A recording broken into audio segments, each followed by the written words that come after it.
பண்ருட்டி அருகே பட்டா வழங்க கோரி பொதுமக்கள் சாலையில் உணவு சமைக்கும் நூதன போராட்டத்தில் ஈடுபட்டதால் போக்குவரத்து பாதிக்கப்பட்டது. கடலூர் மாவட்டம் பண்ருட்டி அடுத்த உள்ள அங்குச்செட்டிப்பாளையம் பகுதியில் 200க்கும் மேற்பட்ட குடும்பங்கள் வசித்து வருகின்றன.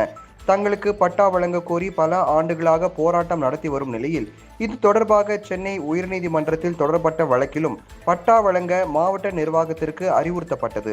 ஆனால் ஆக்கிரமிப்புகளை அகற்றி இதுவரை அப்பகுதி மக்களுக்கு மாற்று இடமோ பட்டாவோ வழங்கப்படவில்லை. நேற்று நள்ளிரவில் மழை பொழிந்ததன் காரணமாக மிகுந்த இன்னலுக்கு உள்ளான அப்பகுதி பொதுமக்கள் திடீரென சாலையில் திரண்டனர்.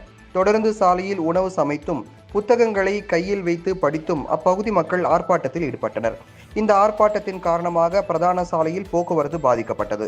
அதனைத் தொடர்ந்து சம்பவ இடத்திற்கு விரைந்து வந்த பண்ருட்டி வட்டாட்சியர் ஆனந்த் மற்றும் டிஎஸ்பி ராஜா தலைமையிலான அதிகாரிகள் போராட்டத்தில் ஈடுபட்ட பொதுமக்களிடம் பேச்சுவார்த்தை நடத்தி ஒரு வார காலத்திற்குள் நடவடிக்கை எடுக்கப்படும் என தெரிவித்ததை அடுத்து பொதுமக்கள் சாலை மறியலை கைவிட்டனர்.